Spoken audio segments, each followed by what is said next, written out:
G'day folks, welcome back to Pete's Investing. It's the German DAX update for March 1st, 2024. Now, all timelines are showing bullish trends. Just be very careful. It's showing a bearish divergence, and that's still in play, even though the DAX is making new highs. So this is the weekly chart. Now, what I've got here is the ADX 25 is still bullish. The CCI 150 is also broken above its moving averages and bullish. However, we had a couple of bearish divergence. The first one there, you can see it fell off, hit our target area between that Fibonacci range.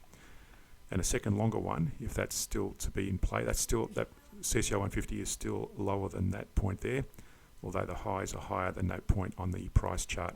It's making new highs. What I'm going to do as well, I'm going to draw a Fibonacci expansion from that low, that range there. As you can see there, that green bar is broken above the 61%, and that's a critical area. If that breaks much higher than that, then we may see further rises.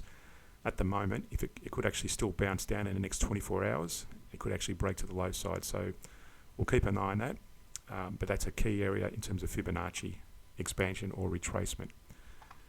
So let's look at the daily. The daily is similar. It's got a bullish movement on the ADX, a bearish movement on bearish divergence on the CCI 150 versus bullish movement on the price chart. So that's still rising. And on the 1 hour chart, you can see there bullish movement on the ADX. I'm going to move that to that point there. That's still a bearish divergence on the 1 hour chart up to that recent high. So that's still a bearish divergence versus the price chart, and that's still a possibility of a retracement to the downside on the hourly. Okay, as a trading idea, what we've got here is the daily chart, and I've got two hourly charts here. This one is the average down approach, and this one is a stop loss approach, and the rules for entering and exiting are in the description at the end of this video, so watch to the end of the video. So on the daily, we're primarily focusing on the CCI 150. You'll notice the CCI 150 is broken above the moving averages, so you would go long at that point there. And you can see there on the right two 1 hour charts, that's where the long trades start. So for the average down approach, you can see there, and you'd still be in the long trade on both, theoretically. That's the average down approach is generated 1,030, currently 38. The market's live as we speak. And on the stop loss approach, it's generated 383. And you would have gone short back when the CCI is broken below the moving averages at that point there.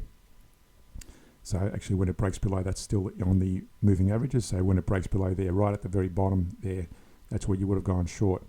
Now just to emphasize, as soon as you see it into the moving average range, it's a bit hard to see, but as soon as you see it into the moving average range, you want to stop it. So you can see there, at that point, it would have been somewhere around there. You would have entered into that moving average range. So you would have ideally kept an eye on it on the hourly time frame and stopped it before it entered that moving average range on both the average down approach and also the stop loss approach. Now, had you kept that trade in there, they would have obviously had a major hit to your drawdown, and I'm not suggesting you do this. So as soon as it enters the moving average range, you want to stop taking those short trades. Likewise on the stop loss approach, in this case, you would have been up probably after one trade, you would have been up about $110. And on the average down approach, if you stopped it out there, if you closed it out before it entered that next lot, you would have been up $110 as well. So anyway, a couple of examples, and again, the rules stay to the end of the video. They've got the rules for both the average down and the stop loss approach. But again, avoid taking trades when the CCI is in this moving average range band of moving averages. So stay tuned to the very end of the video. This is the first slide. I've got two slides. The first slide is the average down rules. So you can pause the video and read that in your own leisure. And the second slide shows the stop loss rules. Again, pause the video at your own leisure. Thanks for watching. Hit that like and subscribe button. Hit that notification bell, and we'll see you in a future video.